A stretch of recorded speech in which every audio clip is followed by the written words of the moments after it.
natin ngayon is subtle deception. So, meron na po tayong mga, kanina, may mga comments na po kanina kay, Inang-rest kanina, di ba? Sabi niya, malalim daw yung, medyo nabahan ako. mga, pero yun lang, sabi ni Pastor dati ba, di ba? Kabahan ka na lang pag di ka na kinakabahan. So yun po yung lesson natin. So, para magkakaroon po tayo ng insight sa mga, subtle deception. So, ano po ba yung subtle? Umpisan muna natin sa, yung subtle po is, ibang salita is, not obvious. Diba? Hindi siya madaling mahalata, hindi ganong malata. So, kaya bahagya lamang. So, sa deception naman, ito yung act of convincing someone daw na believing something is not true. So, pagpapaniwala o pagpukumbinsi sa iba na ang mali ay tama. So, next slide po tayo.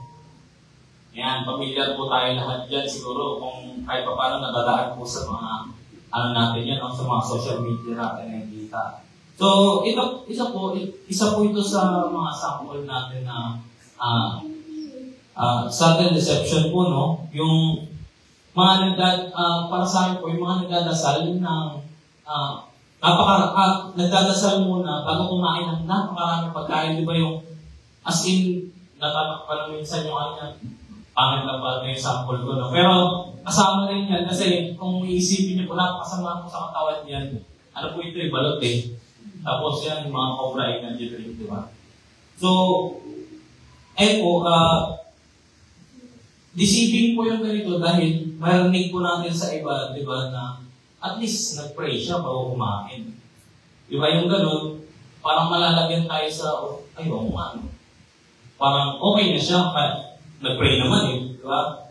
Pero, considering po natin sa Bible, mali po yung ganito na kahit magdasal po tayo is dahil napakaraming pagkain naman nga yung uubusin mo lang sa isang buwan, di ba? Tapos, papasok po kasi ito sa tinatawag natin gluttony.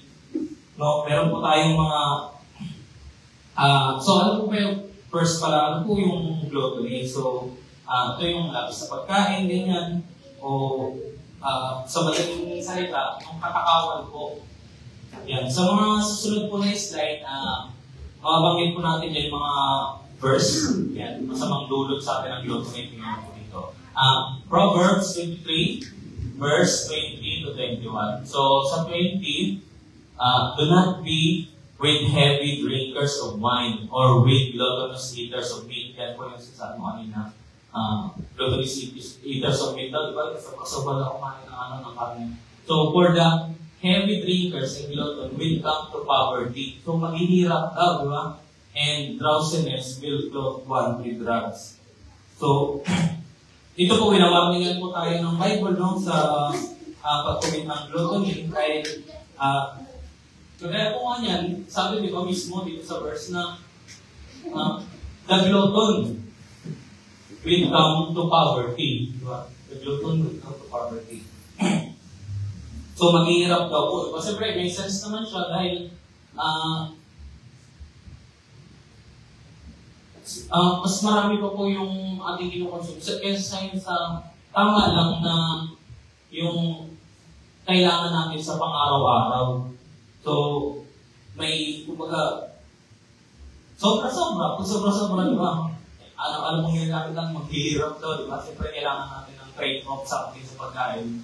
And, yung trade natin ngayon, or yan, sa pera, di ba? Sa case natin ngayon, magkakaroon ng kaubusan yan. So, it will lead to poverty. So, next slide po. Yan ito rin po sa Ezekiel 16, verse 49. Now, this was the sin of your sister Sodom. She and her daughters were arrogant, overfed, and unconcerned. They did not help the poor and needy. So, yan. Dito po, ito pong sa Sodom, alam mo natin yung sa Gomora, di ba? Talagang hinatulan na po sila ni Lord nung panahon na yan. Dahil sobrang lala po ng mga committed sins nila. Tapos sinhighlight ko dito yung overfed kasi connected ko siya doon. Ang overfed, yun na rin yung sa gluttony, di ba? Sobra-sobrang pagkain. Sabihin, yun na, sobrang yung pagkain kasi overfed. So, ngayon, so, masama po bang mag-pray, di ba? Bago kumain. So, absolutely na. Kasi ang pag-pray po natin bago kumain, bago magkaya kanina, nag-pray muna tayo bago tayo mag-umpisa, is paghingi ng, yung sa case ng pagkain kasi, paghingi ng pagpapasalamat sa Lord sa pagbigay niya ng pagkain sa atin. And alam naman po kasi natin na si Lord na nag-provide sa atin lahat ng mga ganyan, mga pang-araw-araw natin. Tapos, ang asa po kasi dito sa ganito na magpe-pray, tapos magkukumit ng gluttony, di ba? Parang ginagawa kong license yung pagpe-pray, bago ko mag-commit ng gluttony. So, unaware or aware man, di ba? Hindi mo siya pwede itawid na at least nag-pray, di ba? Yun po yung pinapakitang mali dito. So, may isa pa po akong sample dito. Wala lang po tayong slide. Halimbawa po, di ba? Ang pagnanakaw, di ba? Kasalanan nila pag pagnanakaw, alam natin yun. Ngayon, nag-pray ka muna bago ka magnakaw. Di ba? Wala namang sense na magiging okay yung pagnanakaw dahil na nag-pray ka. So, nami-mislead dito yung paggamit ng prayer, and yun po, na-overlook yung gluttony, which is, gluttony is wrong. Marami po talaga sa mga sample verses natin dito. Diba? So, next slide po. So, ito po, itong image na to, ito po madalas yung representation or common knowledge natin sa kung anong itsura ng mga angel, no? Pero, dito po sa, actually, simulat po kasi ni Prophet Ezekiel, no, kung nabasa po natin yung book niya. Kaya sobrang dami po klase ng angel. Hindi lang po, tatlo lang po sample ko dito, pero sobrang dami po. May cherubim, may seraphim, may orphanid, tapos meron pang archangel, meron ding angel. So, pag sa atin, naka-generalize lang siya as angel, pero talagang may classification po siya. So, dito po sa Ezekiel 1, verse 10. So, tingnan niyo po dito, yan, kung babasahin niyo lang po yung verse pa lang na yan, description po yan siya, di ba? So, isipin niyo po kung anong itsura ng angel, based lang po sa description, na walang picture. Ngayon, di ba sabi, their faces look like this. Each of the four had the face of a human being, and on the right side nung angel daw, each had a face of a lion. So may lion dito. Tapos dito, and on the left, the face of an ox. Ox yung baka na yung malaking mahaba yung sungay. So, meron din siyang face of an eagle dito banda sa mita. So, next slide po natin, papakita natin. Yan. Kung doon po sa verse, yan po ang mismong itsura ng cherubim. Which is malayo din po sa kung anong alam natin. Ano po ba yung alam natin ng cherubim? Yung baby na may pakpak, di ba? Na cute, na may halo, di ba? Pero ganyan po ang actual itsura ng cherubim, di ba? Based on sa verse, which is galing mismo sa Bible, di ba? So, very strongly siya na actually, ganito kasi talagang sinulat, important kasi po lahat ang nakasulat sa Bible, di ba? Kaya yan, sinulat siya ni Prophet Ezekiel dahil para hindi po tayong ma-confuse kung anong or may expect natin. Sakaling makita na natin si Lord, may kita natin, ay, ganito pala itsura ng cherubim, di ba? Tagal na yung nakasulat sa Bible, di ba? Bago mo lang pero, in-describe na doon yung itsura niya ng cherubim. So, next slide po. Ito, meron po ito yung orphanid. yan sa Ezekiel chapter 1, verse 16 to 18. Medyo mahaba po siya, no? Pero yan, description din po siya. No? This was the appearance and structure of the wheels. They sparkled like topaz. Yung topaz po, color yan siya, parang medyo yellowish. Yellowish siya, dark yellowish yung kulay niya. Yan. And all four look alike. Each appeared to be made like a wheel intersecting a wheel. As they move, they would go on in any one of the four directions the creatures faced. The wheels did not change direction as the creatures went. Their wings were high and awesome, and all four rings were full of eyes. Dito po, di ba sabi niya, the rings were high and awesome. Hindi po natakot si Ezekiel po dito. Na-amaze pa po siya na sa nakita niya. So, next slide po dito yung itsura ng orphanage pag-drawing ano siya. Based doon sa nakita niya Ezekiel. So, ganyan siya, no? Ito, wala po tayo siyang representation sa ano, di ba?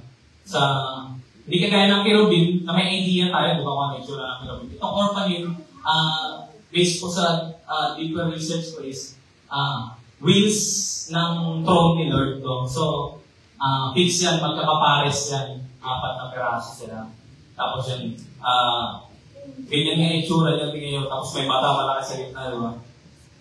So, isipin niyo kung sa ano kasi, sa may Ezekiel kasi, nakita niya sa vision niya yan. So, almost, siguro, halos mawakan niya siguro, pero dahil nasa langit. At least, kitang-kita niya po talaga, di ba, na ganyan yung itsura. And hindi siya natakot. Sabi niya, the rings were high and awesome. So parang naano siya, na-amaze pa siya, no? So, ayan. So, next slide po, ito, last natin, is yung seraphim. So, in the year that King Uzziah died, I saw the Lord high and exalted seated on the throne, and the train of his robe filled the temple. Above him were seraphim. So, as the Lord, with two, above him were seraphim, each with 6 wings. With 2 wings, they covered their faces. With 2, they covered their feet. And with 2, they were flying. So, bali-anin yung pakpak. And they were calling to one another, Holy, holy is the Lord Almighty. The whole earth is full of His glory. Diba? Yan yung ginagawa ng seraphim. So, nagpupuri sila palagi sa Lord. Yan yung ginagawa nila. Maliban sa, siguro, parang personal bodyguards ni Lord, no? Ang seraphim. So, next slide po natin. Ganito po yan. Out of imagination and drawing siya. Nakatakip daw, di ba? 2 wings. Tapos 2 panlipad. Yung sword, dinagdag na lang mula kasing sabi ko kanina doon may sword. Pero ganyan po yung itsura niya.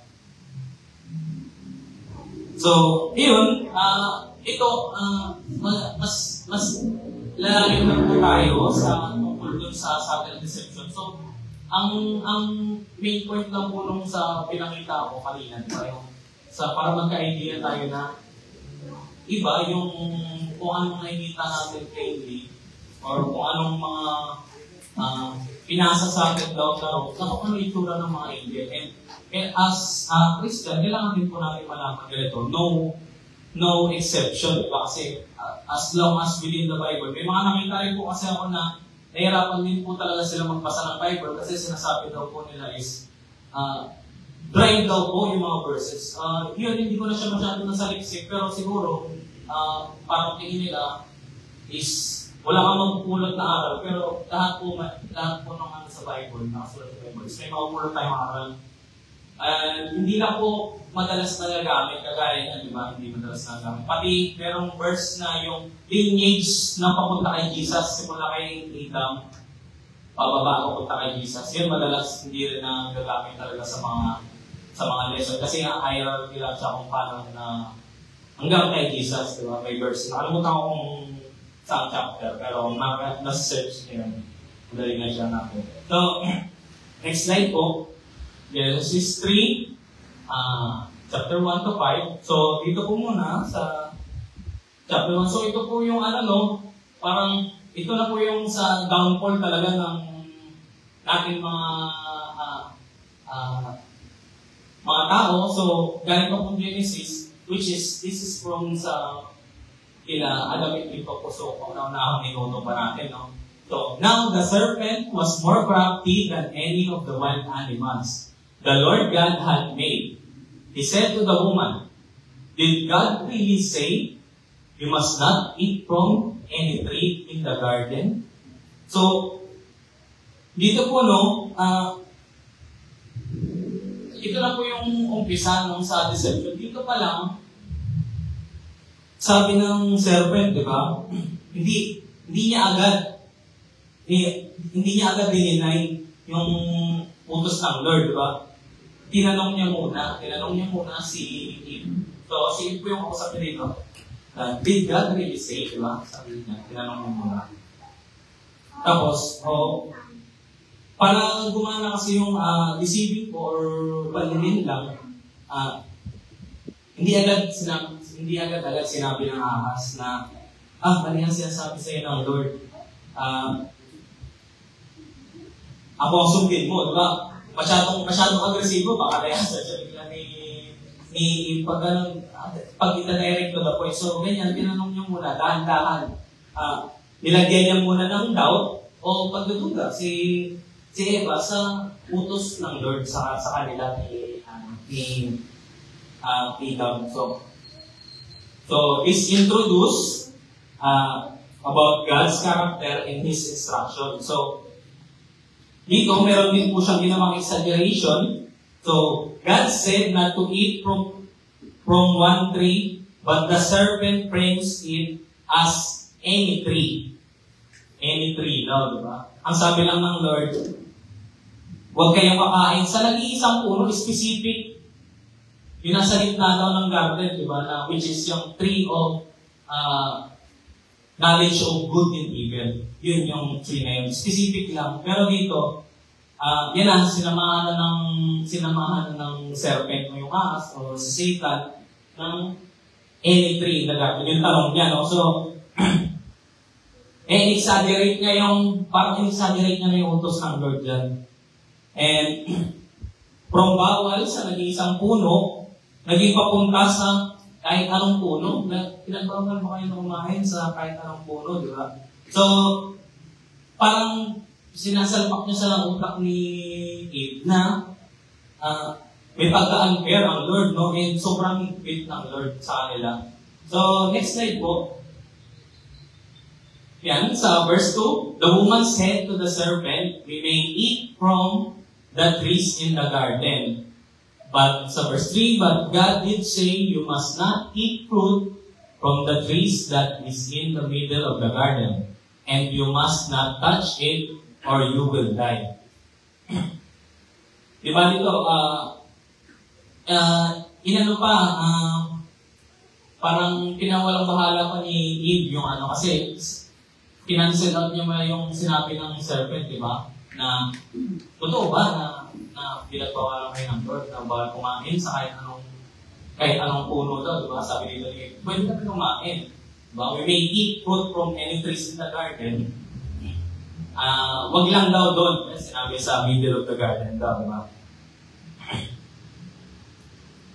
Sabi dito, this sudden change show her conception of God's command is already slightly distorted. So, distorted na po siya kasi meron po tayo sa verse, wala po ang slide, sorry. Pero dito sabi sa Genesis 2, verse 16, 17, "And the Lord God commanded the man, you are free to eat from any tree in the garden, but you must not eat from the tree of knowledge of good and evil. For when you eat it, when you eat it from it, you will certainly die." Pero sabi dito ni Eve, sabi niya, pinagdagay niya ng, "You must not touch it." Wala sinabi yung Lord na huwag hawakan, di ba? Sabi lang ng Lord, pag kinain mo, mamamatay ka. Pero dito, pinagdagan ni Eve, bahagyang nababaluktot na yung sinabi ng Lord, diba? Galing sa pagtatanong ng serpent kay Eve kanina, konti-konti na. Ngayon, medyo na pati si Eve na ano na siya. Yan ang pumapasok na yung deception sa kanya. So, next slide po. And there is this 3. Doon pa rin po tayo. Verse 4 na to. So, you will not certainly die. Ito yung serpent na rin nagsalita, no? You will not certainly die. The serpent said to the woman, for God knows that when you eat from it, your eyes will be opened, and you will be like God, knowing good and evil.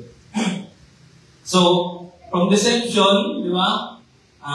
Questioning muna, tapos twisting, konti-konti, tapos biglang outright denial na po dito, yung sinasabi ng serpent, no? Dinideny niya na yung utos ng Lord. Dito sabi, hindi na kayo mamamatay. Ayan, no? You will not certainly die. Ayan, pinapasukan niya na. So, dito kanina, direct contradiction na po sa word ng Lord, no? Yung sinasabi dito ng serpent. Sabi yun sa verse 17 kanina, but you must not eat from the tree of knowledge and good and evil. For when you eat it, you will certainly die. Diba? Direct contradiction na siya. So, Satan plants the idea that God is a liar. No? That his warning are not trustworthy. Tama dito. Sinasabi ko na dyan. Direct na direct na. So, next po, verse 5. Ay, sorry, walang, verse 5? Wala yung verse 5 ko, sorry. Ayan, dito po sa verse 5, di ba? For God knows, hindi pala dyan. Dyan na. Ayan, sorry. Sorry. Ayan, for God knows that when you eat it, your eyes will be open and you will be like God, knowing good and evil. So, di ba? Biglang, na rin ng serpent, you will be like God. Wow, parang, talaga ba? Diba? Sabi, grabe dito kasi, parang sarap, siguro sa kanila, no? Kasi, ako, personally, ayoko pasukan ka lang ng idea na magiging Diyos ka, diba? Medyo na siya ngayon parang, magandang term doon na. Basta, parang sobrang, opo, tsaka parang sobrang laki na ng ulo mo. Sasalpakan na gusto mo na maging Diyos. And actually na gustuhin mo na maging Diyos. Diba parang sobrang laking pangarap na yung ganong bagay. Pero dito sa kanila, sarap siguro sa pakaramdam nila na, parang siguro parang may Diyos pala tayo, no? Kapag kumain tayo nito. Tapos, bigyan lang naman, di ba? Wala namang masama. Tapos, minsan lang naman, wala namang sigurong mawawala, di ba? Ngayon yan, kagaya yan, kasama dito sa their eyes were open, but they gained, was shame, guilt, and separation from God. Yun ang kinain nila kasi sa verse 3-7 ng Genesis is kinain nila yung fruit, di ba? And hanggang ngayon, tayo yun yung naging, hanggang ngayon, pass down sa atin yung shame, guilt, and separation from God. Pero, dito, sa book of Genesis kasi, hanggang doon pa lang tayo, pero sa mga kasama natin sa mga kasama natin na nanonood sa social media, pag binasa pa po natin tuloy-tuloy yung Bible, and kung nasa Genesis pa lang po kayo, pag binasa natin tuloy-tuloy yung Bible, makikita niyo po doon kung paano tayo i-save ni Jesus sa kasalanan na namana pa natin sa ninuno natin. And makikita niyo doon kung na si Jesus talaga yung superhero natin dito sa mundo, no? So doon, balik sa subtle deception. So mix truth with lie to to make the deception more convincing. So, di ba, nung una, nagtatanong lang yung serpent, and sinasamahan niya ng kaunting katotohanan yung pagsinungaling niya. Now, nung sinunod nila yung utos, anong nangyari sa kay Eve tsaka kay Elon, di ba? Wala. Yun, puro masama yung naging result sa kanila. So, next po, dito na po tayo sa mga lessons learned natin. So, sin is often subtle. The serpent did not start with an outright lie. He started with a question to plant a doubt. Diba? Yan yung kanina. Hindi agad na, sa akin naman yung bigay mo sa akin yung 7,000 mo, gawin natin na. Hindi, pero iba na yung ibang reference tayo. Sorry. So, deception often appears reasonable or harmless before it leads to destruction. Ito, napaka importante po kasi yung sin, sa una, maliit lang po yan. Tapos meron akong napanood dati na more on more on visual learner kasi ako. May napanood ako yan dati. Maliit na, tapos yung nakita niyo po yung sa preso na may kadena dito, tapos may pag gumawa ka ng maliit na kasalanan, liit lang yan. Hanggang sa, di mo makahalata, sobrang laki na, mahuhulog ka na sa bangin, hindi ka na makakawala. Yun ang kamatayan na, yan dito, di ba sinabi? Appears reasonable sa una, gaya ng unang sample natin, di ba? Harmless, hindi ka naman, di ba? Uy, masama yan, masama kainin yan. Dati ko pa ito pinakain eh. Di ba? Hindi ka naman agad magkakasakit sa on the spot na pagkain mo nun. Which is, ibang case kasi yung sa kay Adam with Eve, di ba? Kasi si Lord mismo ang kaharap nila doon. Pero yan yung kausap mo na nagbabawal sa iyo, concern lang yan sa iyo. Kasi baka naranasan niya na hindi niya pinakain ko dati. Baka ikaw yun kasi ganito niya. Ang daming rason, di ba? So, next slide po.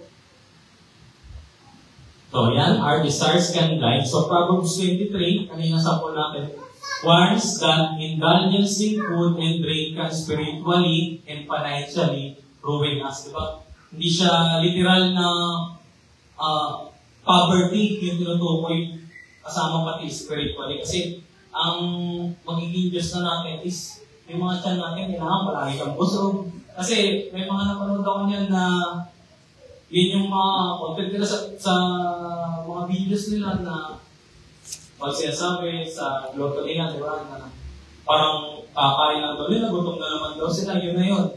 Na ano na sila sa, siguro sa financially, hindi, pero spiritually yun na.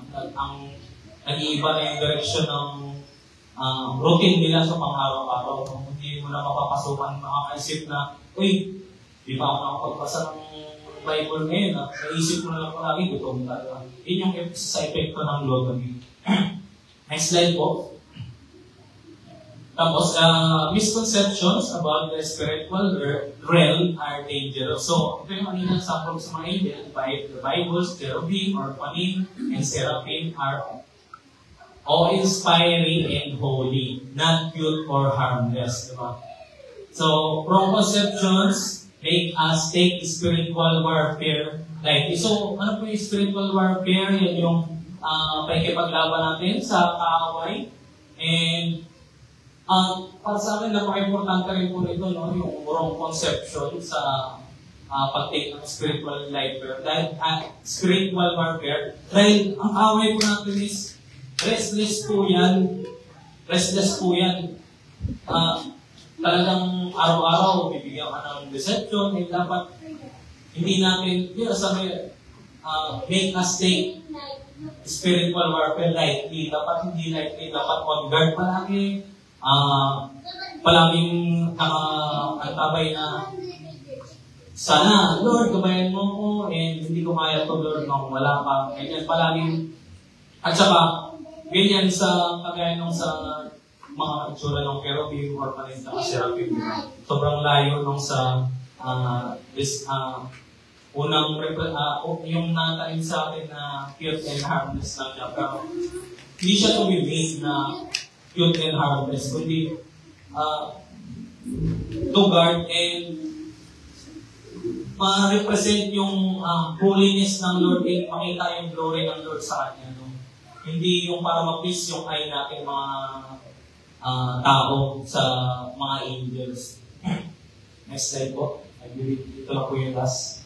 And God's Word must be our standard. Eve's misquotation of God's command, don't touch it. Di ba yung kanina, sabi ko, pinagdalan ni Eve, wala naman sinabi yung Lord na pag ginawa ka mo, mamamatay ka, sabi lang, pag kinain.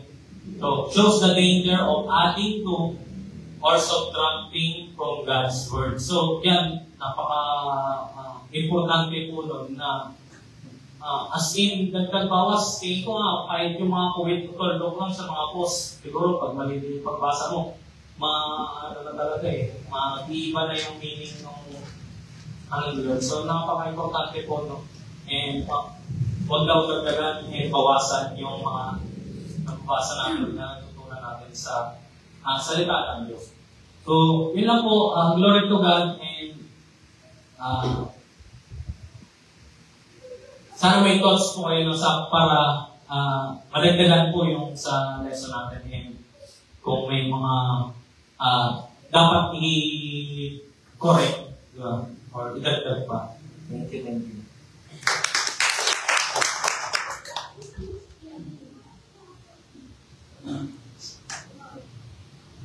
Una na po ako. Magandang hapon po muli. Nakaka-bless po ang aking pinag-usapan dito. Subtle deception. Sabi nga, Sister Res, manalig. So, always remember po, isa lang ang pakatandaan natin sa ating buhay na nakasunod po sa John 10, that the thief comes only to steal and kill and destroy. Kapag sinabi ng Bible na the thief, hindi ang devil. Satan comes only to steal, to kill, and destroy our life. Yun ang pakay niya. Yun ang pinakapakay ng kaaway sa ating buhay, to destroy our life, to kill our joy. But Jesus came that they have their life and have it to the full. Yun naman, sabi nga ni Lan kanila, na siya ang ating superhero. So, siya ang lumalaman para sa atin sa gawin ng kaaway. So, sa aming pinag-aralan po, medyo maraming technical dito, at ipapaliwanag ko lamang sa layman's term, o kaya spiritual meaning ng ating pinag-aralan. Kung i-relate natin ito sa ating buhay, yung subtle deception po, the devil, hindi siya magpapakita ng pahit. Ang devil po, kapag tayo tinamp niya, kapag tayo tinokso niya, of course, kung tutoksoin tayo sa patutuyo, pag tinapatrapa, padaing-daing, medyo hindi tayo patutokso, diba? Tutoksoin tayo sa masasama pagkain, diba? Sa mga cholesterol. Pinag-usapan natin ang pagkain. Actually, kapag tayo ay encounter tayo ng diablo, hindi siya, katulad na nakikita natin sa comics na ang pamangin, may supay, may bukod, hindi. Magandang lalaki yan. Magandang babae yan. Pagtutokso ka pa sa pangit, di ba? Kasi pagtutokso ka sa maganda. So, ang devil po, kaya naman, siya yung deceiver talaga. Kaya tinawag na subtle deception. There is a thin line between good and bad dito. Nasa gitna siya. Actually po, yung simula ko dito, half-truth is a full lie. Gaya ng ginawa ng serpent, the serpent that symbolizes the devil, binabalok niya yung katotohanan para doon ka maniwala. Mas kaakin-akin. Mas aakitin ka niya sa kanyang mga salita, imbis maakit ka sa salita ng Diyos, which is, yun ang true. Kaya ba sinasabi ko, half-truth is a full lie. Kapag may nagsasalita dyan, may naalala din ng sugar coating, aging, huwag ka nang maniwala. Maniwalaan mo lang, yung truth talaga coming from the Word of God. Kaya naman sabi ng iba po, hindi ibig sabihin ko ginagawa ng marami, ayaw ginagawa. Pero ang sinasabi ng Diablo, marami namang gumagawa. Diba? Hindi ibig sabihin, nakasanayan mo ng gawin. Okay lang, man. Hindi ko sanay ka na dito. Kasalanan pa rin sa sin. Hindi ko mo ginagawa ng marami or nakasanayan gawin or ano ba yun? Or kung piece of feeling. O minsan kasi, piece of feeling yung ginagawa ko eh.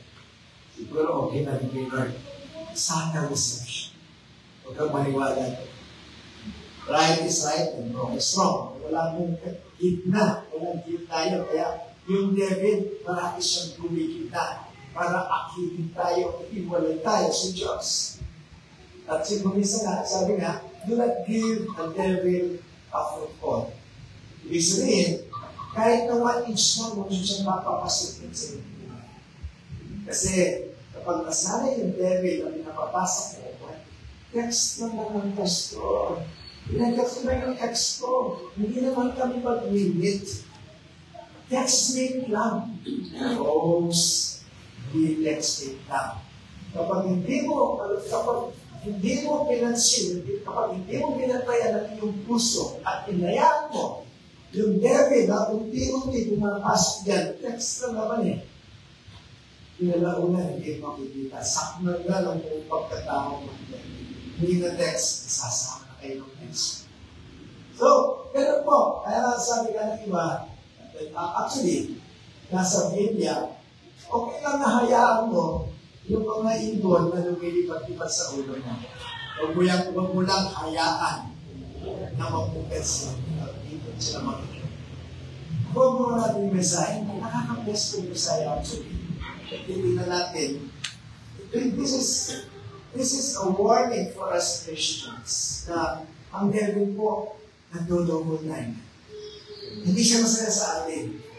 Hindi siya masaya sa inyo na layo-layo niyo pa. Pupunta kayo rito para makikita na salita ng Diyos. The devil is not happy with you 4, you 6, at mga bata. And the devil, after you forgive, makikita mo na lamang kung hindi mo babatay ng devil, kasabihin niya, o mamalik pa kumandoon, boring ba? Hindi boring ang salita ng Diyos. Amen po ba? Papakalaki ng Diyos. So, this is insights. Kung gusto natin magdagdag tayo dito, welcome po tayo dito. Or kung pwede tayong, kung gusto nyo may tanong kayo na medyo malabo, sasagutin ni Pastor. Okay, sister.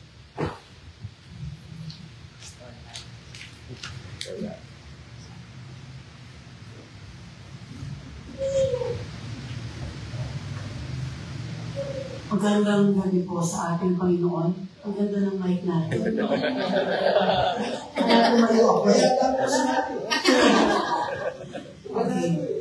Katulad po na sinabi ko kay Brother kanina, parang kailangan bukayin yung topic niya.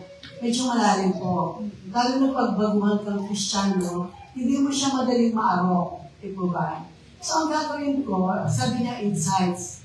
Personal ko po ito. Paniniwala ko o natutunan ko when we talk about subtle deception.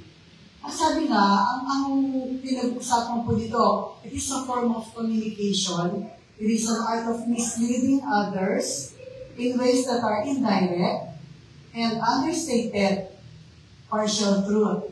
Ibig kong sabihin ito po yung kapag meron tayong kausap na ang ginagawa nila habang nakikipag-usap sila sa atin, hindi natin namamalayan, may kahalo na pong deception, niloloko na tayo. Pero dinadaan po nila yung banayad, no? Very mild, very soft way, ganon.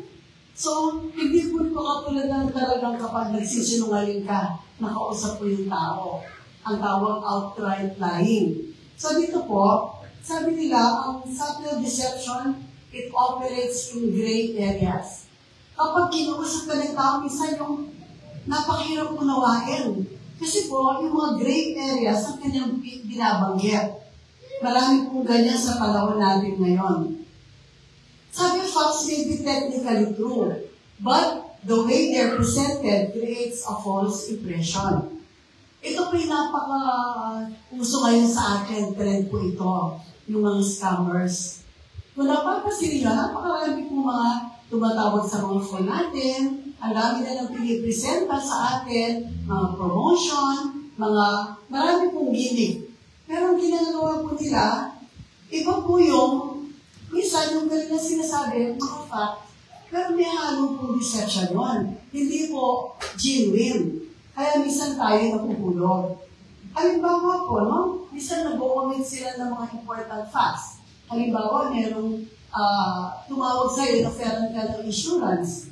Ang dami po nilang sinasabi sa atin para makuha nila yung kalooban natin. Pero, hindi po lahat ng facts sinasabi sa atin. Kaya minsan nabubulag na lang po tayo. Ang sinasabi nila yung mga bagay-bagay na madali tayong maengganyo, favorable sa atin. Pero yung po mga ibang feature ng insurance, hindi nila sinasabi sa atin. I hope you don't mind po ito po example ko. Kasi po, nabanggitan ni Pastor sa biblical, no? So, para lang lubos natin maunawaan, ano yung subtle deception? Ito po yung pananaw ko. Okay? So, minsan po, ang ginagawa nila, marami silang sinasabi sa atin na kung saan, pati po yung pag nagpipresenta sila ng mga information, minsan tayo, nabubuluhan na rin tayo. Di ba? Mga scammers, ganyan po sila. Now, bakit po delikado ito? Hindi lamang po sa ating personal na araw-araw na pamumuhay, lalo na po sa ating spiritual life. Maraming pong tao na nilisled, no? Spiritually. Minsan po maraming tao na sumasali sa mga iba't ibang sekta. No? Pero sa totoo po, blinded sila. Kasi iba po yung katuruan na sinasabi sa kanila. That is also subtle deception. Di po ba? So, nagsimula si Satan sa Genesis, no? Hanggang sa panahon natin, marami pa rin po mga Satan. Lalo na sabi na, ang evil, nag-double type siya ngayon, si Satan. Alam niya malapit na dumating ang Panginoon. Kaya hanggat meron siyang pwede kunin, no? Na mga kaluluwa, ginagawa po niya yan. So, bakit po dangerous yan? Lalo na sa atin. Meron pong self-deception risk. Ano po yun? Minsan po, kapag pinapractice natin ang dami tayong may sinasabing hindi totoo, eventually po nagiging sistema na natin yan. Di po ba? Kapag meron kang kausap na tao, tapos ito sinabi mo dahilan, halimbawa meron kang pinagsasabuhan na tao, sinabi mo, example, nangutang ka, may nagsisingil sa'yo, hinahanap ka sa bahay. Minsan po yung nagiging dahilan mo, parang nagiging totoo, nagiging way of life mo na yon. Kasi, nasanay ka na, yung deception na yon, kahit na hindi totoo. So, ito po yung tinatawag na risk ng self-deception. So, ano po yung dapat natin gawin? Ito lang po yung, I think, bilang isang Kristiyano, ang una po natin dapat gawin para ma-overcome natin itong mga deception na to. We have to seek the wisdom from God.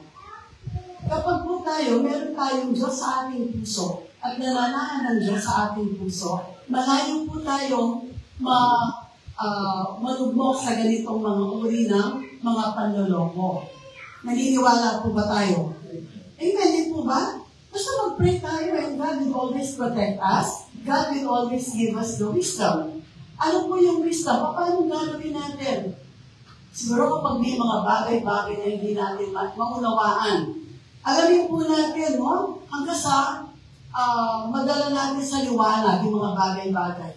Kapag meron ka hindi maintindihan, mag-pray ka. And God will share, no? Will give you the light para maunawaan natin. O kaya po, kapag tayo nagsasalita, maging practical lang po tayo. Kapag yes, yes lang. Kapag no, no siya. Huwag po tayo magsabi ng maybe, yes, maybe no, hindi po pwede yun. Kasi kapag meron ganyan-ganyan, no? hindi ka nagsasabi ng totoo, lalong napapahamak. Simula po yan ng subtle deception. So kapag yes, yes. And isa pa pong wisdom na hingin natin sa Panginoon. Let's not look on what was said, but why it is being said. Kapag may invento sa iyong kaibigan mo at medyo nadadala ka, huwag ka lang basta maniwala. Bakit mo sinasabi? Alamin natin, ano nga ba yung dahilan? We need to go deeper. Huwag po tayo maniwala. Una niya sinabi, naniwala ka na. Ay, bahala po na tayo doon. Kikita tayo ng malaki. So, natukso ka agad, no? Sumama ka sa kanya. What if ang gawin mo? Alamin mo muna. Ano kaya ang negosyo ito? Mapapahama kaya ako?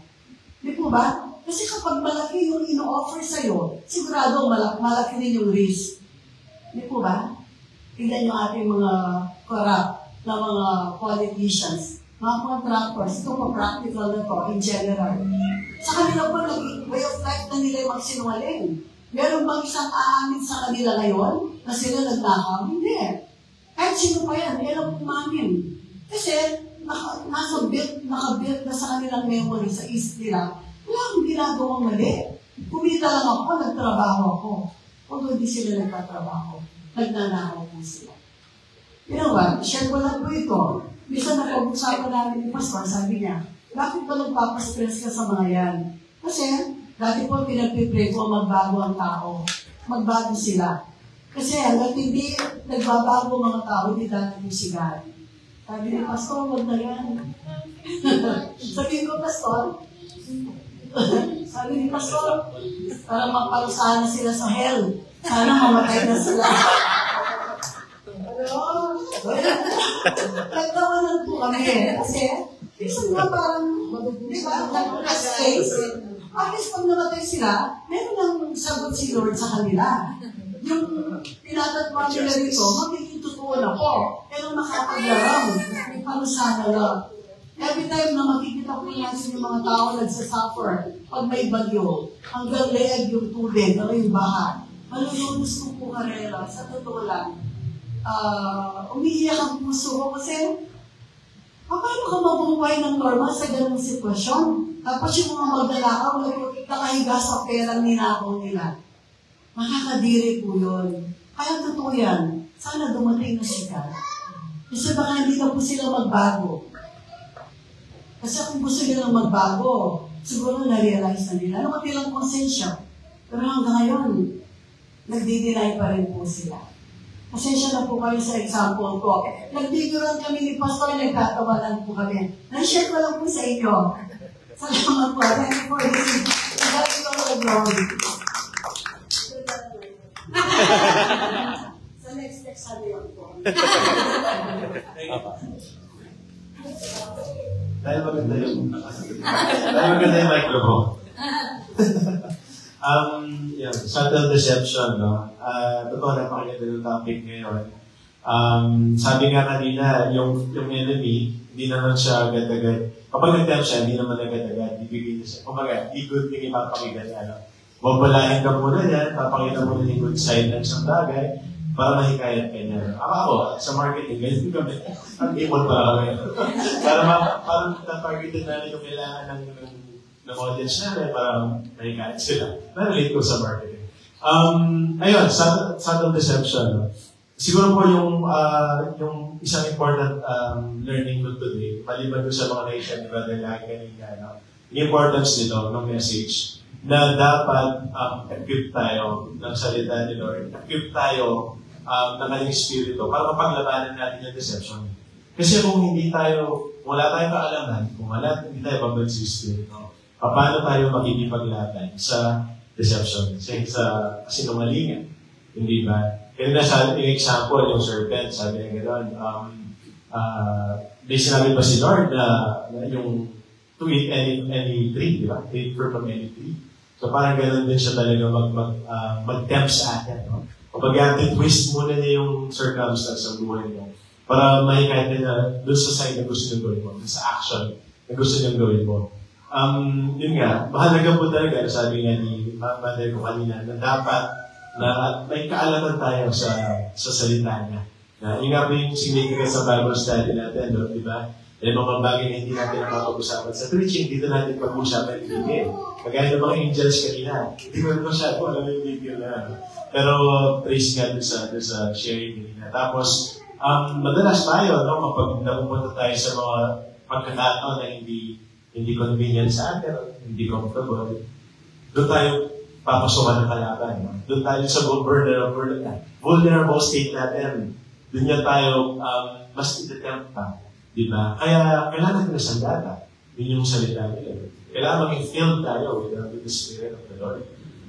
Yung mga ibang Christians, nag-fasting pa sila. No? Kasi yung significant son, magre-rely ka lang sa strength from the Lord. Hindi kasi kinakain mo. Kumbaga, symbolically, ibig sabihin nun, hindi mo papasukan ng kamunduhan na sabihin mo. Rely ka sa spirit niya. That's why merong fasting sa mga Christians. So yun, very informative, very spiritually nakakapusit ang ating message tonight. And yun lang talaga yung pinaka-tumatak sa akin na dapat maging spiritually equipped tayo. Sa panahon ngayon, kung relate natin fake news sila. Sa mga fake news, paano natin ma-discern yung truth from the lies kung hindi natin alam yung katotohanan. Kaya dapat mag-effort po tayo na alam din natin sa salita nila. So,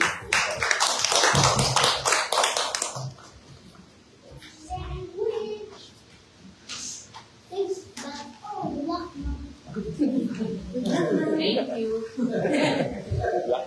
Thank po sa lahat. Maganda po nga talaga yung topic po natin yung subtle deception. Kung siguro, na lang yung mga common na subtle deception sa pang-araw-araw nating buhay, mga belief na, worldly belief na akala natin doon totoo, kasi maganda talaga siya pakinggan eh. Tsaka, pinifit talaga siya sa atin ng media, ng Disney. Kaya yung mga, yung mga quotes na follow, yung mga message na follow your heart, believe in yourself, ano pa ba? Yung mga bago ngayon, yung mga may body, may choice, yung mga ganyan. Sobrang lumalala. Yun yung nagsimula siya dun sa maganda siya pakinggan, follow your heart, believe in yourself. Nakaka-inspire, nakaka-uplift, nakaka-empower. Pero, hindi siya biblically true. Hindi yun yung truth. Kasi ang sinabi sa Bible is, the heart is deceitful. Hindi ka magre-rely dapat sa sarili mo, but you should rely on the Lord. Hindi follow your heart, follow Jesus dapat. So, yun po yung mga, yun yung mga message ng demon na, yun yung, sabi ko kanina, seed. Yun, nagpa-plant siya ng seed sa paniniwala natin na totoo naman talagang mahirap siyang baliktad.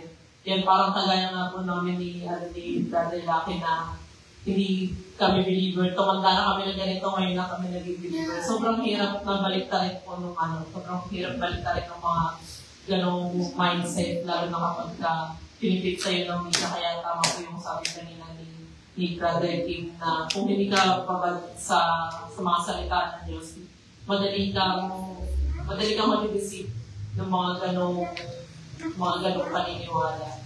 Ayun. Naalala ko nga po, i-reshare ko lang ulit. Yung worship night po natin minsan na I Speak Jesus, yan, yung worship night natin na yun. Sabi doon ni Sister Jazz, sabi niya, sa panahon ngayon, mahirap na maging Christian kasi ang kalaban mo yung pagiging politically correct. Kapag iniisip mo yung mararamdaman nung kausap mo na ay kailangan patay-patay lang lahat, hindi mo siya pwedeng dahil ito yung choice niya, hindi mo siya pwedeng hindi mo pwedeng kalabanin yung belief ng ibang tao dahil tayo siya sa iyo yung kasi hindi sabihin ng pagiging politically correct. Pero pag naging Christian ka, ano mong pipiliin mo? Maging politically correct ka or maging sumait ka sa truth ni Lord. Medyo mahirap ka talaga sa panahon niya. Ayun.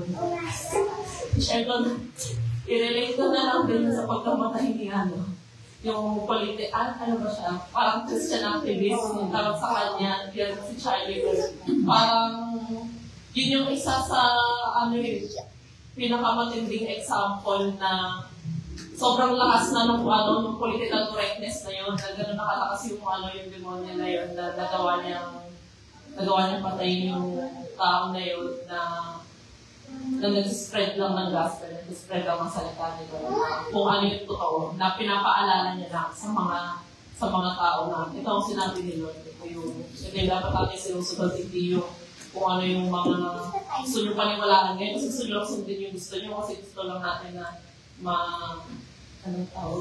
parang ma-miss yung flesh natin. Okay. So, yun po, very, very, very timely, tsaka very important po yung message natin tonight. Praise God.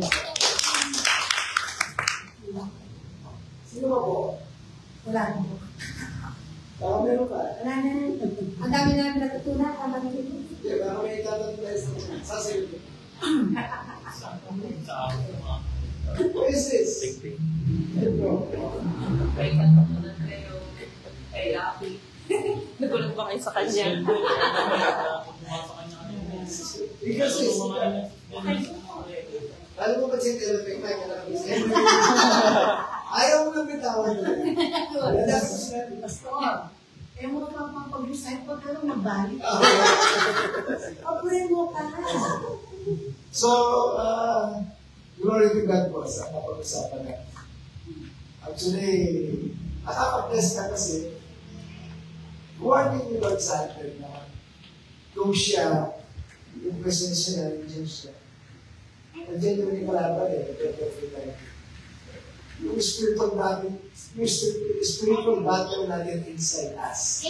Parating nandiyan. Kailangan pag-alam si Jesus sa buhay. So, nandito